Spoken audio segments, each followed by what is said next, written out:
विभिन्न क्षेत्रों में उल्लेखनीय योगदान के लिए राष्ट्रपति प्रणब मुखर्जी ने दिए पद्म पुरस्कार। लेखक रस्किन बॉन्ड, टेनिस खिलाड़ी लिएंडर पेस, इसरो अध्यक्ष डॉक्टर के राधाकृष्णन को नवाजा गया पद्म भूषण पुरस्कार से। कांग्रेस अध्यक्ष सोनिया गांधी ने पंजाब के बरनाला में यूपीए सरकार की उपलब्धियों को जनता के बीच रखा। उन्होंने किसानों के मुद्दे पर राज्य सरकार की आलोचना की। मुंबई में लोकसभा चुनाव के दौरान मतदाता सूची से बड़ी संख्या में लोगों का नाम गायब होने के मामले में चुनाव आयोग ने कल माफी मांगी। आयोग ने स्वीकार किया कि यह गलती उनकी ओर से हुई है। कांग्रेस नेता अर्जुन मोढवाडिया ने योग गुरु रामदेव के बयान की घोर आलोचना की। उन्होंने कहा कि रामदेव ने महिलाओं और दलितों का अपमान किया है और ऐसे लोगों पर कानून के तहत सख्त कार्रवाई होनी चाहिए।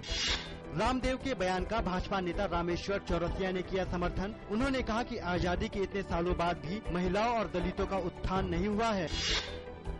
केंद्रीय मंत्रिमंडल ने आंध्र प्रदेश विधानसभा को भंग करने और वहां राष्ट्रपति शासन की अवधि को बढ़ाने की सिफारिश करने का फैसला किया।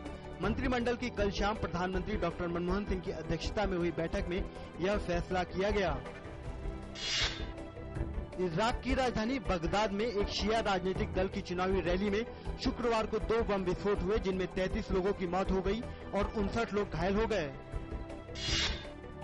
दक्षिण कोरिया में हुई नौका दुर्घटना में गोताखोरों ने नौका के एक ही कमरे से 48 लोगों के शव बरामद किए। लोगों के इस समूह ने सुरक्षा जैकेट पहन रखी थी और एक ही कमरे में मौजूद थे। अब तक तकरीबन 180 से ज्यादा लोगों के शव निकाले जा चुके हैं। पिछले 24 घंटों के दौरान रूस के विमानों ने कई बार यूक्रेन के वायु क्षेत्र में उड़ान भरकर उसकी सीमा का अतिक्रमण किया। अमेरिका ने रूस से कहा है कि वह इलाके में तनाव की स्थिति को कम करने के लिए तुरंत प्रभावी कदम उठाए।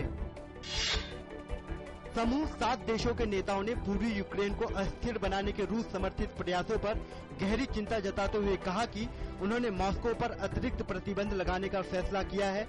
Canada, France, Germany, Italy, Japan, Britain और अमेरिका G7 के सदस्य देश हैं।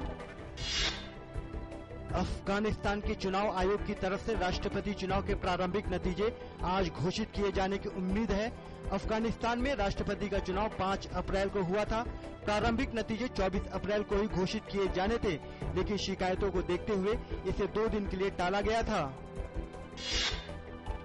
उत्तर अफगानिस्तान में पिछले 2 दिनों से हो रही मूसलाधार बारिश के बाद बाढ़ आने से 100 से ज्यादा लोगों की जान चली गई और बड़ी संख्या में लोग लापता हो गए हैं।